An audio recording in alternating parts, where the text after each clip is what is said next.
We want to invite you into this space as we see it as a space of dreaming, building on the vision, the hope, the beauty of Indigenous women artists.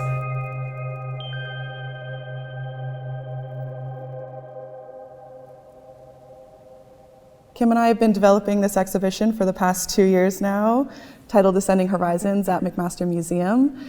Ascending Horizons really centers on Indigenous feminist perspectives, as well as ceremony, dreaming, and inherent connections to the land, the water, the sky, and the cosmos. And also, it was really intentional for us to bring Indigenous women into this space and really kind of take up institutional space. And we think a lot about futurities, right? At this time, especially now, we're into the, past the quarter mark of the 21st century. And also, in troubling times, I would say. And so we've always enjoyed working together because we've shared vision around hope and beauty and drawing on those things to build worlds that we would want to see, drawing on knowledge of our own nation's traditions and histories and cultures. And so we decided that we would curate 7 artists out of our own nations or peoples and cultures, partly because we can then build on knowledge that we have been working on acquiring over the years in our own cultures, and partly because of where we're located here in the Dish with One Spoon with Haudenosaunee and Algonquian peoples. When you enter the exhibition space, you'll see a lot of large-scale works, but off to the right-hand side, you'll see Elizabeth Doxtater's work, which kind of really grounds the exhibition space within the Haudenosaunee creation story. And so the work is titled Creation Story, and it is made out of a traditional Haudenosaunee storytelling art. It's corn husk dolls, and Elizabeth has really been revitalizing that practice within the Six Nations community. The piece really talks about Sky Woman's journey as she is in Sky World and kind of makes her way towards Turtle Island. And then her daughter's journey as she grows up and gives birth to the twins, and it also illustrates the story of the twins. And so there's this kind of like cyclical journey so beautifully encompassed around a large-scale turtle in the center, Turtle Island. So it's a really beautiful piece and really centers the story within women and women's knowledge. What's really wonderful about that is it's working with one of the many creation stories across Turtle Island or North America that are women-centered, that talk about how creation is born out of women. And when we talk about the sacred feminine, it's all about that. So next to Elizabeth Doxtater's work, we have the work of Hannah Claus, who's also Mohawk, of Mohawk and English ancestry, as she describes herself.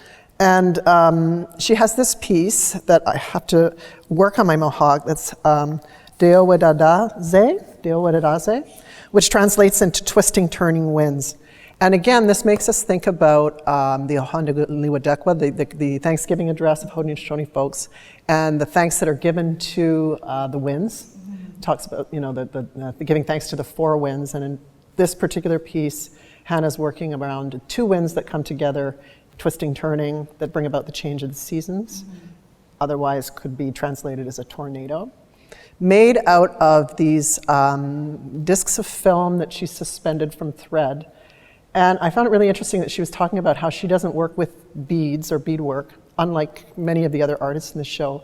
But in the act of the long act of stringing these pieces of film onto thread is akin to doing beadwork in terms of the practice of it, the meditative practice of it, and what she's offering in terms of how all of these pieces come together to form community, to form a whole.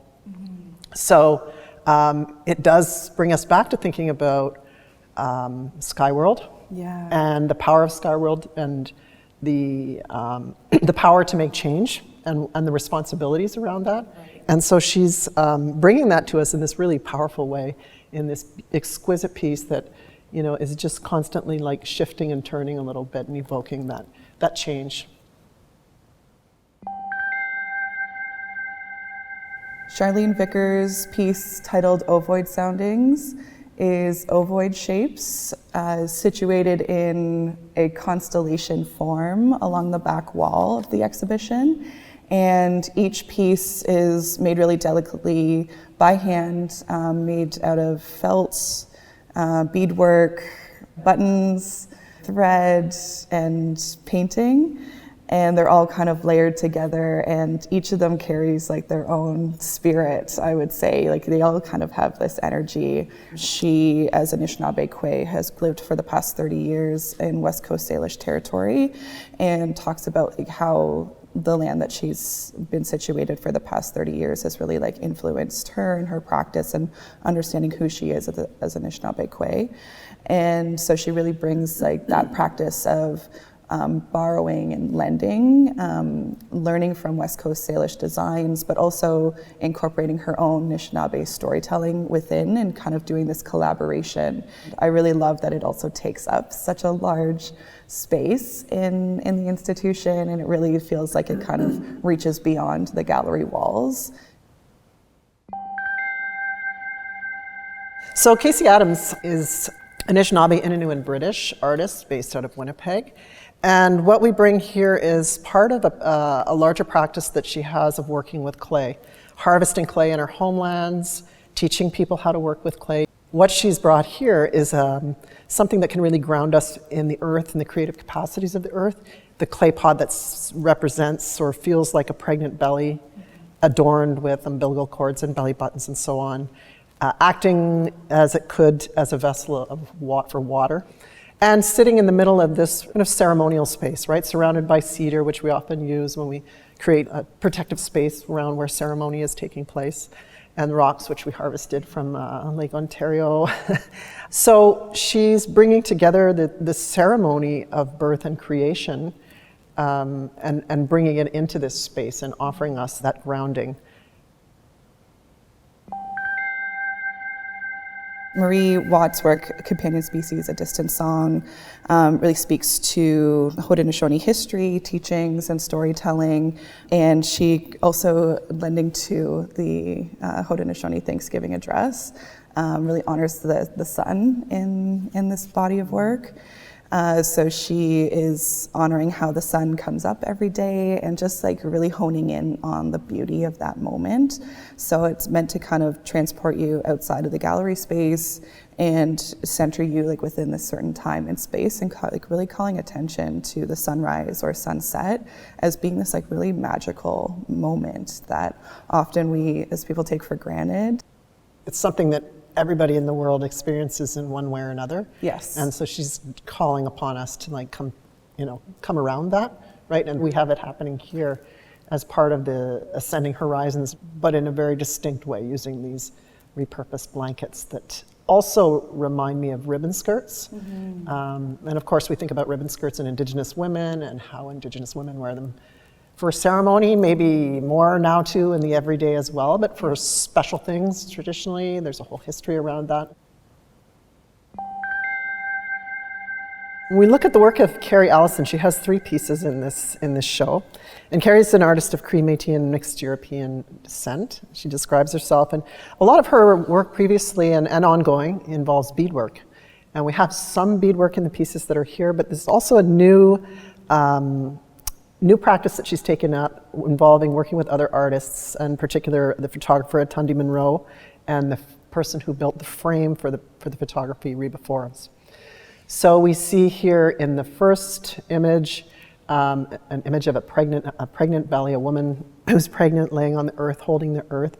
And the name is called She Contains a World, which speaks to the themes of our show, which is around world building, the sacred feminine in terms of creation. The beaver, of course, is also a lodge builder. That's what they do. They build homes, they build lodges, and moving in and out of water.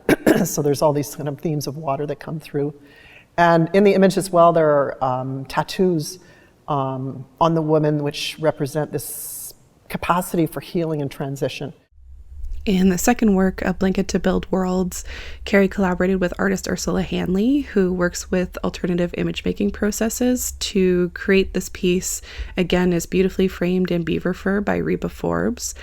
And the circular frame reflects that cyclical nature of time. And layered are beaded circles with emulsion overlays of images of her children's feet on either side. And at the center, her hands holding blueberries from her mother's garden. And the piece centers intergenerational love and grounds the work in a specific moment in her children's lives and traces that passage of time through the immediacy of a photograph and also that slow contemplative rhythm of working in beadwork. And the third piece, again, in keeping with the other pieces and with the themes of the show, really talks about the cycles and seasons of life and regeneration, represented by the moon and the tides. And of course, we know that the moon regulates the tides in the ocean and also regulates the 28-day cycles of women. So there's this connection between women and the moon. And it's such a meditative piece that, you know, you can put your headphones on and just listen to the tide coming in and out and watch while there's a moon slowly being beaded in front of you.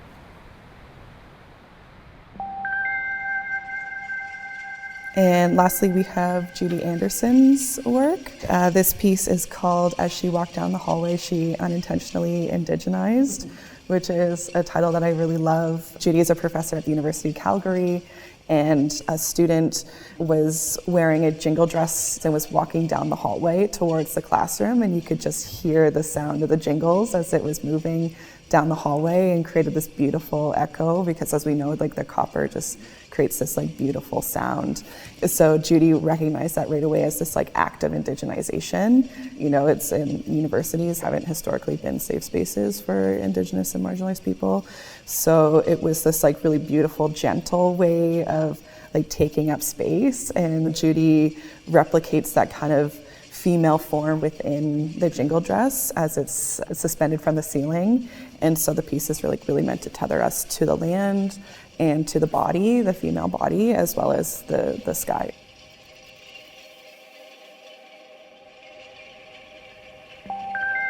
So we hope you enjoy this exhibition as much as we have, that it allows you to dream, to think about the future, to ground yourself in the past, and that you might want to come again and again to sit in this space and feel the power of it as we have.